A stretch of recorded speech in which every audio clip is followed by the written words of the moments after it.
Okay mga idol, so magre-record tayo habang mainit pa ulo ko. So ano yung discussion natin for today? So i-discuss natin yung mga kailangan nyo i-consider kung bibili kayo ng second hand. Hindi porket mura yung electric scooter, mura yung binibenta sa second hand, ay kukunin nyo na. So ito advice ko to because meron ako marami kaming experiences dito sa shop na nagpapa-repair kasi nabili ng second hand tapos may issue pala. No, hindi dineclare ng seller yung issue. So sino kawawa? Syempre yung customer. Ayan, with regards dito sa topic natin, gusto ko lang rin i-open na nagbebenta kami ng second hands dito sa shop na well-maintained and freshly maintenance. Pero yan, ang reason talaga kaya gusto ko na rin gawin tong video na to is para ma-educate yung mga buyers. So marami kasing bumibili ng second hand since compromise yung budget at nagtitipid, which is okay lang naman yun. Naiintindihan ko kayo dun. Pero ang kailangan nyo malaman is i-make sure nyo sa seller nyo na okay yung unit. So paano nyo malalaman? Number 1, tatanungin nyo sila kung na PMS ba yan by a professional technician or yung may shop. So madami namang shops nakakalat dito sa Metro Manila. Tanungin nyo sila saan yung pina-PMS and mas maganda i-vouch nyo dun sa shop. So tatanungin nyo yung shop, motor, kanari dito pinagawa, motor, pina-PMS ba to yung unit ni sir ganito yung details ng unit niya. Pag sinabi ng shop na oo, na PMS yan, it means green signal yon.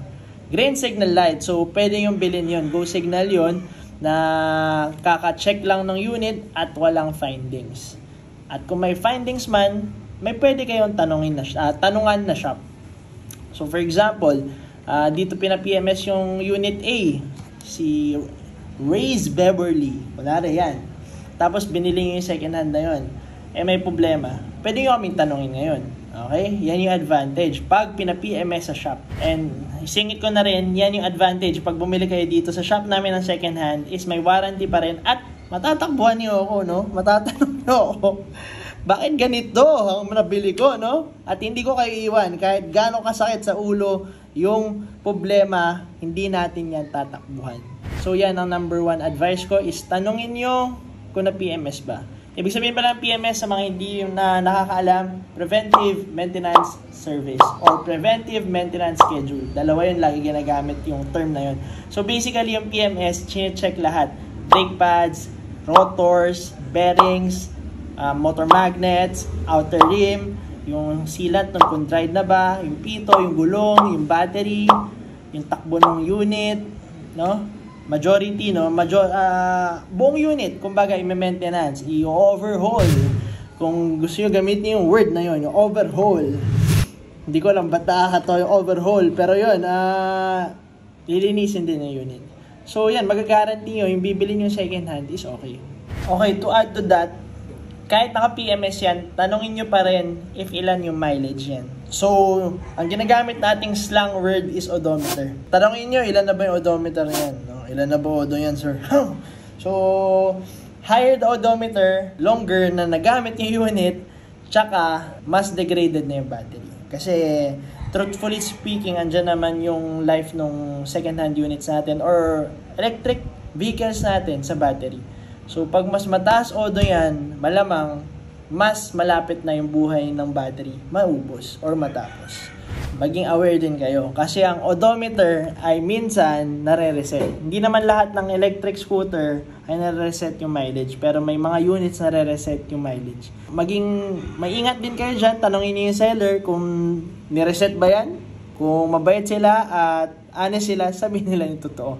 Pero yan, isang tanong din yun na dapat yung itanong kung ilan na ba yung mileage. Ngayon, kung hindi na PMS yung unit, ano dapat yung gawin? Number 1, tanongin nyo agad yung issue. Kasi magiging trabaho nyo yan para ipaayos, no? Magpapakot kayo sa mga shops kung magkano ba paayos ng ganito, magkano ba paayos ng ganyan. So usually, battery may problema dyan. At ang battery ay napakasakit sa ulo, no? Hindi yan basta-basta nare-repair. Kung sinabi man nilang rebalance lang yan, mag-dalawang isip na kayo, no? pa-check nyo muna. Mas maganda, pa-check nyo sa... Kung gusto nyo, pumunta kayo dalawa ng seller sa shop, pa-check nyo kung rebalance lang talaga. Kasi, majority of the times, hindi yan rebalance lang. May problema na yung cells sa battery pack at kailangan ng palitan. So, yan. Pag hindi na BMS, number 1 yung tatanungin is may issue ba? Makakatulong na rin is if bakit nila binibenta. Kulari lang, dumating kayo sa point na hindi nila sinabi yung issue. Tapos sinabi nila, eto yung reason. Kulari lang, bibigyan ko senaryo binibenta ko tong unit na to. Si unit A, binibenta ko for 20,000. Ang mileage niya is 300 kilometers lang, no? Pero, yan, walang issue yun. At kaya ako bibenta kasi mag-abroad na ako. So, yun yung scenario. Binili mo yun, 20,000 worth. Ngayon, nung ginamit mo na, may problema yung battery. Yun pala, may problema nga yung battery, di ba? So, pumunta ka sa shop, pinayos mo, gumastos ka. Pwede mong balikan ngayon yung seller. Kung mahahabol mo pa. So, yan yung disadvantage ng pagbili ng second hand sa market is wala kayong mahabol kung hindi sila nagpakita. So, pwede mo siya habulin. O, boss, sabi mo walang issue to Kaya mo siguro binenta kasi may issue yung battery, hindi naman kasi mag-abroad kayo. Parang ganun. Kumbaga, meron kayong hahabulin kahit papano kung tinanong nyo kung bakit binibenta. Isang reason yun naisip ko. Ayan, so piece of advice pa is i-check nyo kung magkano yung SRP nung electric scooter. Okay, so bakit? Kasi kung maliit lang naman yung difference sa brand new, advice ko, sa brand new na kayo kumuha. Para meron kayong warranty, tsaka may shop kayong babalikan. Kasi pag second hand na yung unit, mas mahirap makakuha ng after sales. So, yan din. Kailangan yung i-consider is if yung brand ng unit ay active pa. Kasi importante yung pyesa. Madami nang pumunta dito. Ito kaya medyo passionate ako sa pag-explain na ito kasi based on personal experience. Marami nang pumunta dito, bumili ng second hand. Yung shop na nagbebenta nun before, cannot be found na. So yung parts, wala na din. So napilitan tayo palitan yung buong system ng unit para mapatakbo pa yung electric scooter. Malaking factor din yung brand and model ng unit para ma-counter check mo if active ba yung store na yun. Kasi kung hindi na active yung store na yun, hindi na rin active yung parts. Since andito na rin kayo sa video ng motor, might as well shameless plug. Ipa-plug ko lang yung price list namin currently. Baka mas mura pa yung mas mura pa yung brand new units namin sa second hand unit na tinitingnan mo ngayon kasi sobrang mura namin magbenta dito. Meron pang after sales na maasahan, no? Pwede nyo akong tawagan, i-chat, pwede nyo akong murahin kung gusto nyo kasi part yan ng trabaho ko. Kung may problema yung unit nyo, kahit pagod na tayo, hindi namin kayo iiwan, you know. Okay, so yan yung mga questions na dapat nyo itanong dun sa seller na baka di nyo pa naiisip aside dun sa mga obvious, sa price, sa specs, kung saan kayo mag-meet up, diba? So, kailangan nyo yung i-consider para walang sisihan, no? Para hindi nyo sisihin yung sarili nyo pag nakabili na kayo ng second hand na may problema tapos wala kayong mahanap na parts. Kaya natin gawa ng paraan dito. Pero yun, mapapagastos kayo ng extra. At ayaw naman natin yan, no? Kaya nagre-release tayo ng mga ganitong videos para makatulong sa mga madlang people, aviators. Yun ka. So, yun pala. Kung first time yun sa channel, kindly like and share this video and subscribe na rin sa channel natin. And shoutout din pala kay EV Manila. Yan.